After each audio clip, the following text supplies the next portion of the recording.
Right now, it's about 30 something degrees outside, maybe 40. And as you can see, there's people behind me sleeping outside. Now, a lot of times people judge people out. They be like, oh, they let drugs take over their life, and, that could never be me. That could never be me. I will never let my life get that bad. Well, let me give you some discernment and free game.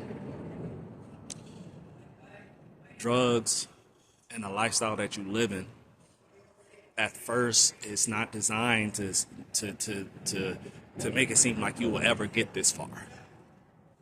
Satan is slicker than that, and is a lot smarter than you. The enemy is a lot smarter than you. A lot of these people were in the same predicament. They was in a relationship where somebody introduced them a supplement, or they were in a relationship that broke their heart, and they started to do things to, numb that trauma, numb that pain. And then over time, it became the norm. It became something that they did to cope with. It became something that they did to be at work and get through the day. See, a lot of times we have this faulty mindset to think that what happened to you can't happen to me. And that's the trick of the enemy. It is so many people that were just like you, that had a job, that had a car, that had a good career, that had a family, or that looked nice, or that had a lot of money, and they ended here. See, well, you got to understand, when you don't have God in your life, you are serving Satan. It is no way around it. That is just the truth of the matter. You are serving Satan, point blank, period. And what Satan will do is he will build you up, get you comfortable, so you can have a long fall. That's his job, and he's good at it. A lot of these people wasn't born crackheads or drug dealer or people that like drugs or alcoholics and stuff like that. No. Probably a lot of these people was probably more successful than you are. Probably look better than you do. Probably had bigger houses than you did. But they got greedy, some got selfish, some said that could never happen to me. Life has a very funny way of humbling you. See, it's not designed for you to win without God in this world. That's Bible. It's actually designed for you to lose without God. That's Bible. When you tell yourself that this can never happen to me, you're saying that you're smarter than the program. You're saying that you got it all figured out. Let me tell you something, you don't. This could be you so easily. The things that you think you own or possess can be taken away from you in a heartbeat. And then what do you have? Some of us have to come to this point to realize that there's nothing in this world more sacred, more valuable, and more better than the relationship with God and the hope to go to heaven. There's nothing more important than that.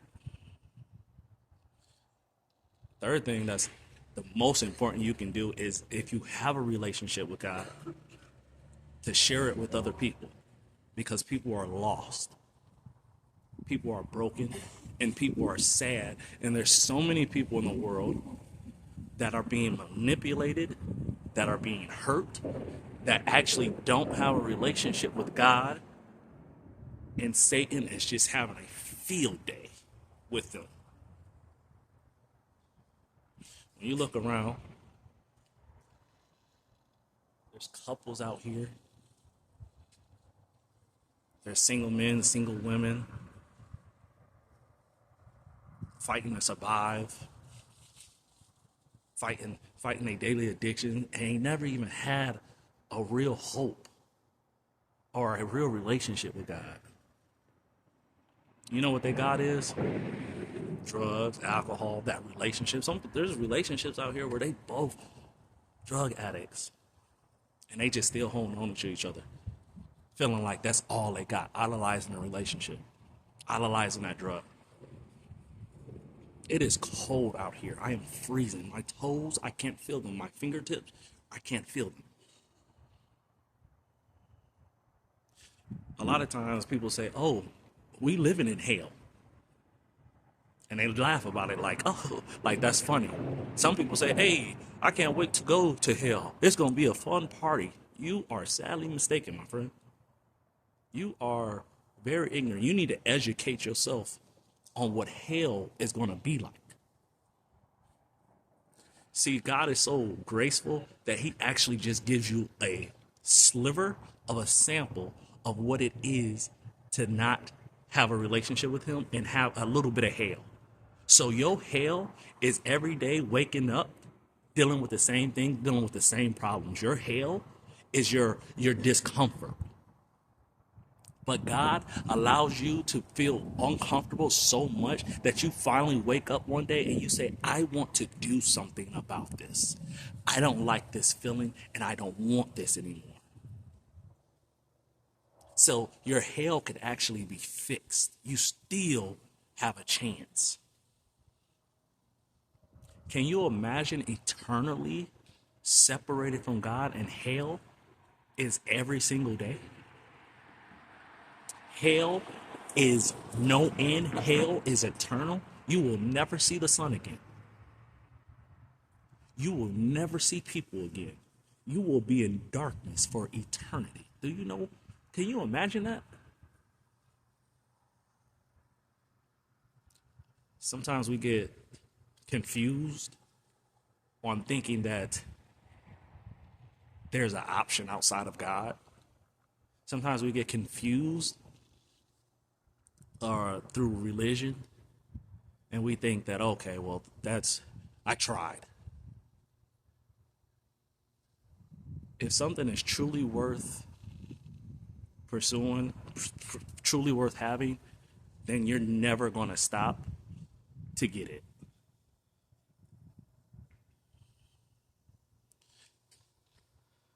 This is a rough life. This is a rough life. This is really tough.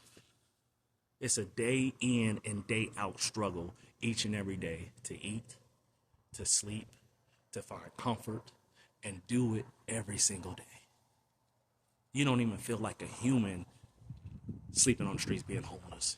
You actually feel like the outside of humanity.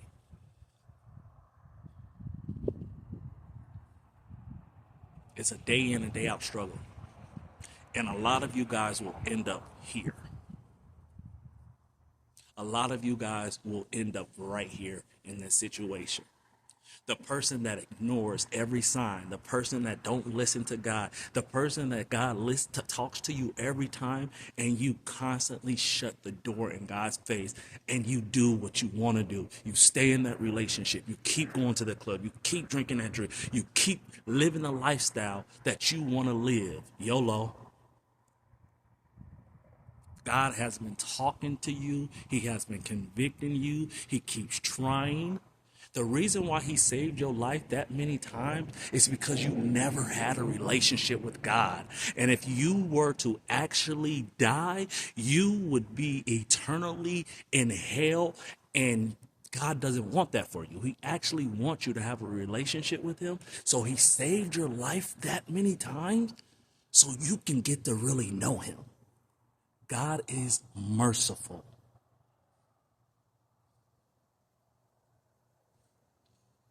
And you keep playing. You keep thinking that those second chances, like Superman or something, you just collecting lives. No. I'm trying to give you a second chance. Third, fourth, fifth, 10th. And you keep going back to things that I delivered you from. You keep going back to things that I told you not to. You keep going back to things that I warned you. You keep being hard-headed. I spoke to somebody today, and he told me he hears God's voice every time, but he chooses to do what he wants to do. But he's miserable. He's absolutely miserable. You are a fool. I am not calling this person out of their name. I'm just saying what is facts. I'm being completely transparent. You are a fool. This is what happens with foolish people. This is what happens to people that are foolish and that don't listen to God and that are dumb and that have idols and they want to be their own God. This is the result of that. This is where you're headed. This is the life. Now, if you are in this situation, you can get out of this situation. How do you know, Antoine? Because I was in this situation before. I was in this situation. I was sleeping outside with them too. I had addictions too. I had drinking addiction. Got me here. Just drinking. That's it. Just drinking because after a relationship I was so brokenhearted and after soul ties. Actually, I didn't even really drink. I didn't even start drinking until I was like 24, 25. Then I was with a person that actually drank a lot, and that soul tie stayed with me, and I started drinking, and then years later, it just became a part of me. I ain't really think nothing of it. Then some more years later, life started getting rough, and then I ain't really think nothing of it. Then some other bad stuff happened, and I ain't think nothing of it. Now I found myself sleeping on the street, wondering, how did I get here? A dude fly like me, sleeping on the street. How did I get here? Thinking like this, that can't happen to me. I look too good. I can't. Yep, it happened to me.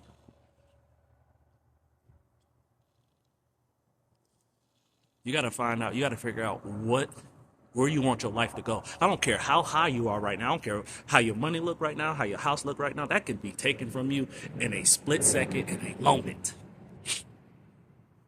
Mm-hmm. Yep. Satan tricky like that. When he give it to you, he'll take it away too.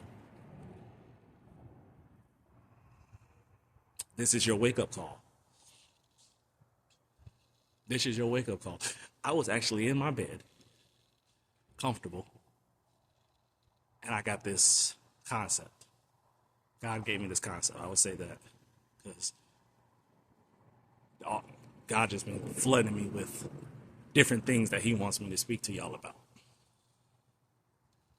So whoever needed to hear this video or hear this message, I hope that you are receiving it.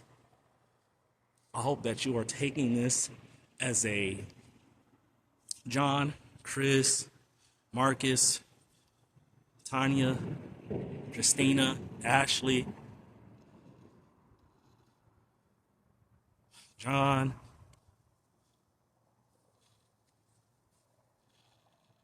Lee, Tyler, Devontae, Natasha, whatever your name is. Whatever your name is. Take this as a message from God. It is time to start listening to him. It is time to start praying to him. It is time to start reading your Bible. It is time to stop doing the things that you've been doing and turn away from it. It is time. It's been time. Let this be your message. Let this be your warning. Save this video if you have to. Send this to somebody else if you have to. Hey, I can't be friends with y'all anymore. I'm not doing it. I'm changing my life right now. This was my sign. This was it. God was talking to me. I needed this. I needed this. This is what I needed. Please, please, please, please. This is God. Please, please listen to me. Please pray to me. Please change your life. Please do it different. Please stop being in a relationship. Please stop going to that drug and numbing yourself. Please, please, please stop ignoring me. Please stop putting yourself in them dangerous situations. Please stop living the life that you're living. Please. It's God, please. And I'm begging you, please stop. Please change. Please listen.